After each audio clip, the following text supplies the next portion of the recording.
ಈಗಾಗಲೇ ಕರ್ನಾಟಕ ರಾಜ್ಯದಾದ್ಯಂತ ಕುಮಾರಿ ಸೌಜನ್ಯಳ ಪರವಾಗಿ, ಸತ್ಯದ ಪರವಾಗಿ, ನ್ಯಾಯದ ಪರವಾಗಿ ಕಳೆದ 12 ವರ್ಷಗಳಿಂದ ಹೋರಾಟ ಮಾಡುತ್ತಾ ಇದೀಗಲೇ ಈ ಹೋರಾಟದ ಕಿಚ್ಚನ್ನು ನಮ್ಮ ದೇಶದ ರಾಜಧಾನಿ ದೆಹಲಿಯಲ್ಲಿ ಜಂತರ್ ಮಂತರ್ನಲ್ಲಿ ಮಾಡುವುದಾಗಿ ನಾವು ಇದೀಗಲೇ ಒಂದು ಕರೆಯನ್ನು ಕೊಟ್ಟಿದ್ದೆವು. ಆ ಒಂದು ತೀರ್ಮಾನದ ಪ್ರಕಾರವಾಗಿ ಇವತ್ತು 28 ತಾರೀಕು ನಮ್ಮ ಮಂಗಳೂರಿನ ರೈಲ್ವೆ ನಿಲ್ದಾಣದಿಂದ ದೆಹಲಿಗೆ ಹೋಗಿ ಅಲ್ಲಿ ಜಂತರ್ ಮಂತರ್ನಲ್ಲಿ ಪ್ರತಿಭಟನೆ ಮಾಡುವುದು ಅಂತ ಹೇಳಿ ತೀರ್ಮಾನ ಮಾಡಿದೆ. ಆ ಪ್ರಯುಕ್ತವಾಗಿ ಇವತ್ತಿಂದ ಕರ್ನಾಟಕ ರಾಜ್ಯದ ಎಲ್ಲ ಸತ್ಯದ ನ್ಯಾಯದ ಪರವಾಗಿರುವಂತಹ ಹೋರಾಟ ಮಿತ್ರರಲ್ಲಿ ಹೇಳುವಂತದ್ದು, ನಾವು ಇವತ್ತು ಸಾಂಕೇತಿಕವಾಗಿ ಒಂದು 100 ಜನಗಳು ಮಂಗಳೂರಿಂದ, ಉಡುಪಿಯಿಂದ ಹೊರಟಿದ್ದೇವೆ.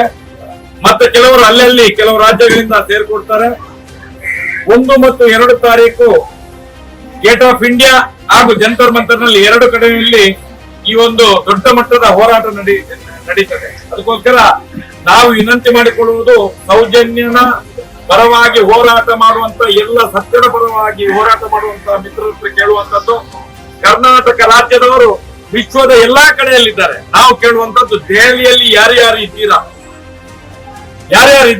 1 ಮತ್ತು 2 ತಾರೀಕಿಗೆ ಎಲ್ಲರೂ ಬಂದು ನಮ್ಮ ಜೊತೆಯಲ್ಲಿ ಕೈ ಜೋಡಿಸಬೇಕು ಅಂತ ಹೇಳಿ ಕಳಕಳಿಯ ವಿನಂತಿಯನ್ನು ಈ ಸಂದರ್ಭದಲ್ಲಿ ನಾವು ಮಾಡ್ಕೊಳ್ತಿದ್ದೇವೆ. ಯಾಕಂತ ಹೇಳಿದ್ರೆ ಹೋರಾಟದ ಕಿಚ್ಚು ಇವತ್ತು ರಾಜ್ಯ ಎಲ್ಲ ರಾಷ್ಟ್ರ ಮಟ್ಟ, ವಿಶ್ವ ಮಟ್ಟಕ್ಕೆ ತನಕ ಹೋಗುವಂತ ಒಂದು ಹೋರಾಟ ಇದೆ. ಯಾಕಂತ ಹೇಳಿದ್ರೆ ಅಪ್ರಾಪ್ತ ಬಾಲಕಿಯನ್ನು ಅತ್ಯಾಚಾರ ಮಾಡಿ ಕೊಲೆ ಮಾಡಿರುವಂತದ್ದು ಎಲ್ಲಾ ಮಾಧ್ಯಮಗಳಲ್ಲಿ ನಾವು ನೋಡಿದ್ದೇವೆ. ಅದಕ್ಕೋಸ್ಕರ ನಾವು ಹೊರಡುವಾಗ ಏನು ಇಲ್ಲಿಂದ ನಿಮ್ಮ ಹತ್ರ ಮನವಿ ಮಾಡಿ ಹೊರಡ್ತೇವ, ಎಲ್ಲ ನಮ್ಮ ಸಂಬಂಧಿಕರಿರ್ಬೋದು, ನಮ್ಮ ಊರಿನ ಜನಗಳಿರ್ಬೋದು, ದೆಹಲಿಯ ಆಸ್ಪಾಸ್ ಅಲ್ಲಿ ಇರ್ತಾರೆ, ಅವರನ್ನೆಲ್ಲರನ್ನು 1 ಮತ್ತು 2 ತಾರೀಕಿಗೆ ನಮ್ಮ ಜೊತೆಯಲ್ಲಿ ನಮ್ಮ ಕಾಂಟ್ಯಾಕ್ಟ್ ನಂಬರ್ ಅವರಿಗೆ ಕೊಟ್ಟು, ಅವರ ಕಾಂಟ್ಯಾಕ್ಟ್ ನಂಬರ್ ನಮ್ಗೆ ಕೊಟ್ಟು 1 ಮತ್ತು 2 ತಾರೀಕಿಗೆ ಸೌಜನ್ಯಳ ಈ ಸತ್ಯದ ಹೋರಾಟವನ್ನು ಯಶಸ್ವಿ ಮಾಡಿಕೊಳ್ಬೇಕು ಅಂತ ಹೇಳಿ ಕರ್ನಾಟಕ ರಾಜ್ಯದ ಎಲ್ಲಾ ಜನರ ಹತ್ರ ನಾವು ವಿನಂತಿಯನ್ನು ಮಾಡ್ಕೊಳ್ತೀವಿ.